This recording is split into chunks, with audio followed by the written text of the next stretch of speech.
Hi అండి. Welcome to my channel హైస్ little world. ఎలా ఉన్నారు అందరూ? బాగున్నారా? ఈరోజు మార్నింగే 5:30కి ఇలా లేచామండి. లేచి ఫ్రెష్ అయిపోయి మా జర్నీ స్టార్ట్ చేసాము. 6:30కి అలా స్టార్ట్ అయ్యాము. చూసారా మార్నింగ్ ఎంత బాగుందో. ఇంకా అసలు చాలా పల్లెటూరులో పల్లె తెల్లవారలేదే అన్నట్లు ఎండ వచ్చినా సరే ఇంకా చాలా వెహికల్స్ అవి ఏం లేవండి. మార్నింగ్ మేము ఒక్కరమే రోడ్డుపై ఉన్నట్టుండింది. బాగుండింది క్లైమేటు. 5:30, 6 గంటలకే సూర్యుడి ప్రతాపం కనిపిస్తుందండి. మేమైతే ఒక వెహికల్ బుక్ చేసుకున్నాము. జర్నీ చాలా దూరం అండి. ఎండలకి ఇలాంటి జర్నీ అవసరమా అనిపించింది. కానీ ఒక్కొక్కసారి తప్పదు కదా. ఇలాంటి జర్నీ చేయాలన్నప్పుడు చేయాల్సిందే.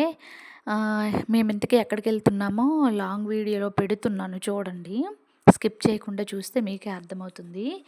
చాలామందికి ఎక్కువసేపు ఈ జర్నీ చూపిస్తున్నానని బోర్ ఫీల్ అవ్వద్దు. ఒకవేళ బోర్ అనిపిస్తే స్కిప్ చేసేయండి. చాలామంది నాలా నేచర్ లవర్స్ ఉంటారు కదా, అందుకోసము ఇలా జర్నీ చూపిస్తున్నాను. ఈ జర్నీలో సూర్యుడు మాతో పాటు వచ్చాడండి టికెట్ ఇవ్వకుండా. మధ్యలో పెద్ద హిల్స్ ఉంటాయి, మధ్యలో నించోపెట్టాలని అస్సలు నేచరు చూస్తూ ఉంటే వీడియో తీస్తూనే ఉండాలనిపించింది ఆపకుండా. అది అలా పోస్ట్ చేశాను మీకు. ఆ కొండల మధ్యలో సూర్యుడిని ఉంచాలి అని టార్గెట్ పెట్టుకున్నాను. అవుద్దో లేదో చూద్దాము, చూస్తూ ఉండండి. అయితే మేము ఎక్కడికి బయలుదేరామంటే మా ఆడపడుచు వాళ్ళ ఫ్యామిలీతో, అంటే వాళ్ళ అత్తగారు, మామగారు, వాళ్ళ ఫ్యామిలీ, ఇంకా వాళ్ళ సిస్టర్ అనమాట. మేము ఎప్పటినుంచో అనుకుంటున్నాము మొక్కు. వీలు పడలేదు. వాళ్ళు ముందు రోజు నైట్ కాల్ చేసి వస్తారనంటే బయలుదేరేసాము అనుకోకుండా అప్పటికప్పుడు. అంతేనండి. చూడండి, ఇగోండి వెహికల్ ఇదేనండి. వాళ్ళ ఫ్యామిలీ, మేము అందరం కలిసి బయలుదేరేసాము. ఇంతకీ ఎక్కడికి అనుకుంటున్నారా? అదిగోండి, నేను అనుకున్న టాస్క్ ఫినిష్ చేసేసాను. సూర్యుడిని తీసుకొచ్చి కొండల మధ్యలో ఉంచేసానండి. హమ్మయ్య, అయిపోయింది. అయితే మేము ఇంతకీ ఎక్కడికి బయలుదేరామంటే రాయగడ మజ్జిగౌరమ్మ తల్లి టెంపుల్ తెలుసు కదా చాలామందికి, ఎంత పవర్ఫుల్ గాడెసెస్, అక్కడికేనండి. అయితే చాలా జర్నీ చేశాక టిఫిన్స్ కోసం ఆగాము. ఇక్కడ ఎవరికి కావాలో అవి ఆర్డర్ చేసుకున్నారు. ఒక హాఫ్ అన్ అవర్లో అయిపోయింది టిఫిన్స్ అంతా. అయిపోయాక మళ్ళీ మా జర్నీ స్టార్ట్ చేసాము. ఎండలు చాలా ఎక్కువగా ఉన్నాయండి. కొంచెం కష్టమే అనిపించింది. ఒరిస్సా ఇక్కడ మా విలేజ్ నుంచి పాలకొండ మీదుగా వీరఘట్టం, అటు నుంచి పార్వతీపురం నుంచి ఒక 50 కిలోమీటర్స్ మన్యం జిల్లా నుంచి. ఒడిస్సా బార్డర్ వచ్చేసినట్టే ఆల్మోస్ట్. చూసారా, చేరిపోయామండి టెంపుల్ దగ్గరికి. ఎండలు మాత్రం బీభత్సంగా అనిపించాయి. చూసారా, ఇక్కడ అమ్మవారు చాలా పవర్ఫుల్ అని చెప్పాను కదా. ఇక్కడ మనం పూజ సామాగ్రి అవన్నీ అక్కడే దొరుకుతాయండి.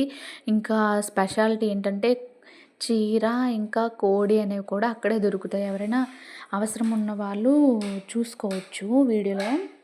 మేము ఇక్కడ కోడిని మొక్కుకున్నాము. మా ఆడపడుచు వాళ్ళ అత్తగారు, మామగారు తలనీలాలు ఇచ్చి స్నానాలు చేసి ఫ్రెష్ అయినంతసేపు వెయిట్ చేసాము. మెయిన్గా ఆదివారము, మంగళవారం ఎక్కువ రష్ ఉంటుందండి. మేమైతే ఫ్రైడే వెళ్ళాం, పెద్ద రష్ అనిపించలేదు. దర్శనం అంతా బాగానే జరిగింది. ప్రసాదాలు అవన్నీ ఈ ప్లేస్లో దొరుకుతాయి. పిల్లలు ఉంటే బొమ్మలు అవన్నీ ఉంటాయి కదండి, అలాంటివన్నీ ఇక్కడ దొరుకుతాయి. కోడి మా అత్తగారిని మా ఆడపడుచు వాళ్ళ మామగారు కలిపి తీసుకెళ్తున్నారు. దాన్ని క్లీన్ చేయడానికి కూడా మనుషులు దొరుకుతారండి. అక్కడే భోజనం కోసం కూడా అమౌంట్ మనం పే చేస్తే మనుషులు వండి పెడతారు. ఇక్కడ చూసారా, దీన్ని మొక్కుల చెట్టు అంటారు. ఇక్కడ ఇక్కడ ముడుపు కట్టుకొని మనం కోరింది తీరినట్లయితే మళ్ళీ వచ్చి అమ్మవారికి దండం పెట్టుకుంటారు చాలామంది. ఇటువైపు నుంచేనండి గుడి లోపలికి వెళ్ళేది. ఎదురుగా ఇంకా కంచు గుర్రం విగ్రహం కూడా ఉంటుందండి. నేను అది చూపించడం మిస్ అయిపోయాను. దాని మీద అమ్మవారు నైట్ పూట తిరిగి ఊరంతటిని కాపాడుతారని నమ్మకమట. ఇదిగోండి, ఇలా మెట్ల వైపు నుంచి వెళ్ళాము. లోపల వీడియోస్ ఏం తీయకూడదు కదా, అందుకని చెప్పి మేము వీడియోస్ ఆఫ్ చేసాము. దర్శనం అంతా బాగా జరిగింది. కొద్దిసేపు టెంపుల్లో కూర్చొని బయటికి వచ్చేసాము. ఈ అమ్మవారు ఏమంటే ఒరిస్సాలోని రాయగడ అని చెప్పాను కదా, రాయగడ అమ్మవారు. ఇక్కడ చాలా పవర్‌ఫుల్ అండి. అప్పుడేమో ఇక్కడ ఒక బ్రిడ్జ్ ఉంటుంది. దానివల్ల ఈ గాడెసెస్ పవర్ అనేది తెలిసిందనమాట. బ్రిడ్జ్ ఏమంటే అప్పుడు బ్రిటిష్ వాళ్ళ టైంలో ఏమంటే ఇగోండి ఇదేనండి.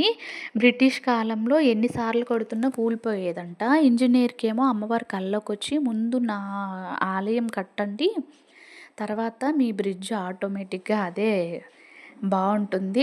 నేనే కట్టిపిస్తాను అని చెప్పి కలలోకొచ్చి తన టెంపుల్‌ని ఆవిడే నిర్మించుకోగలిగారటండి.